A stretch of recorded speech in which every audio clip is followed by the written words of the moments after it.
La Madonna delle Vigne e lo Spartito del Diavolo.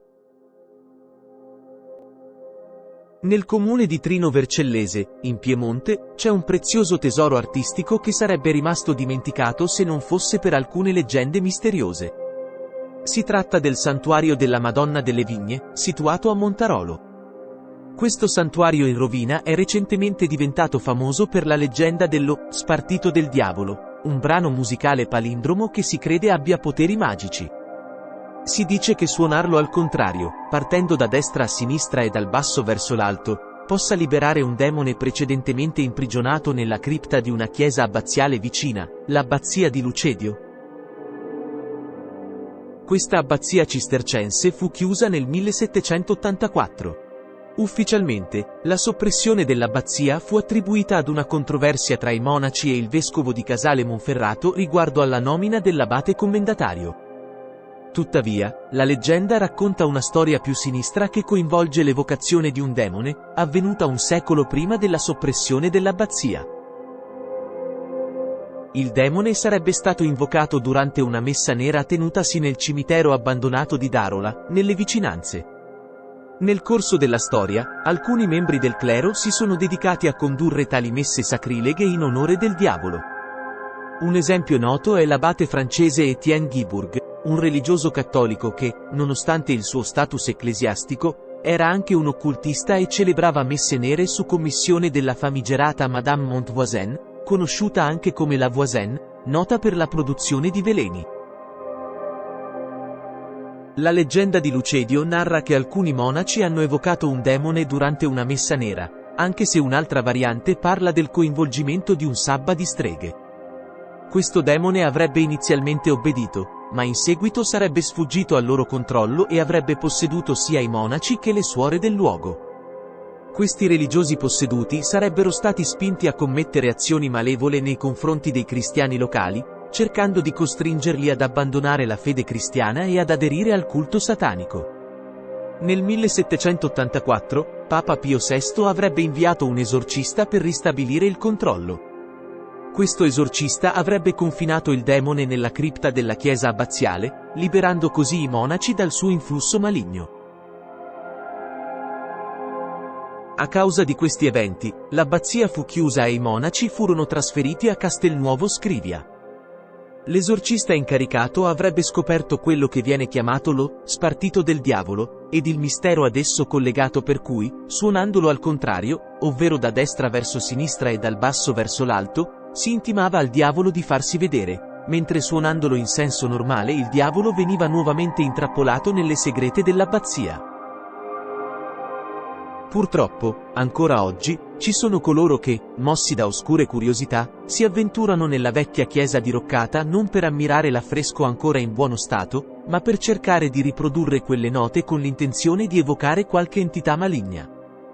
E chissà se prima o poi qualcuno avrà successo in questo sinistro tentativo o se qualcuno ci sia già riuscito. Tornando alla nostra chiesa diroccata, nonostante l'interno sia piuttosto in rovina, conserva alcune tracce di affreschi e cornici in gesso. Nell'abside centrale, c'è una nicchia blu ormai vuota, in passato contenente una statua di Madonna con il bambino. La particolarità di questa statua era che la figura sembrava sorreggere qualcosa con il braccio destro alzato, anche se nulla era realmente tenuto in mano. Per risolvere questo enigma, la domestica del vicario decise di collocare continuamente un grappolo d'uva nella mano della statua, creando così una rappresentazione coerente. Da qui deriva il nome della chiesa, Madonna delle Vigne. Successivamente, la statua fu trasferita nella grangia di Montarolo durante la festa della Madonna e rimase lì permanentemente. Questo segnò l'inizio dell'abbandono progressivo della chiesa, che alla fine fu sconsacrata nel 1967 e ora versa in uno stato di decadenza totale. Durante le gelide notti d'inverno, attorno all'abbazia compaiono banchi di nebbia particolarmente densi e bassi. In una zona come il Vercellese, dove la nebbia è un fenomeno comune, ciò non dovrebbe sorprendere. Tuttavia, quella che avvolge Lucedio ha qualcosa di insolito. Appare troppo uniforme e compatta per sembrare del tutto naturale. Alcuni sostengono di aver intravisto, tra quei vapori, sagome evanescenti simili a figure umane, tanto sottili quanto inquietanti. Secondo la tradizione contadina, si tratterebbe degli spiriti dei monaci, ancora in cammino tra i campi dove un tempo vivevano. Molti testimoni affermano di aver visto una figura incappucciata, probabilmente vestita con un saio, muoversi silenziosamente tra i campi nei pressi del vecchio monastero. Ogni volta che si cerca di osservarla meglio, l'apparizione svanisce all'improvviso, come se fosse inghiottita dalla terra stessa. Questo strano fenomeno sembra verificarsi soprattutto nei mesi invernali, quando la nebbia avvolge ogni cosa e rende l'atmosfera ancora più spettrale. Ma la cosa più inquietante è che ci sono eventi che vanno oltre la semplice suggestione o la fantasia popolare. Alcuni racconti parlano di una presenza che non gradirebbe troppa curiosità attorno a questi luoghi e alle storie che li circondano. Secondo un luogo comune, chi indaga troppo a fondo in questo posto riceverebbe avvertimenti a dir poco nefasti, come a voler mettere in guardia dall'andare oltre. Negli anni 60, durante alcuni lavori di restauro presso l'abbazia di Lucedio, i cantieri furono bruscamente interrotti proprio mentre ci si stava avvicinando all'accesso della cripta. Il crollo improvviso di un soffitto costò la vita a un operaio. Non si trattò di un caso isolato, poiché episodi simili, strani incidenti e interruzioni improvvise, vennero riportati anche in altri momenti, prima e dopo quell'anno.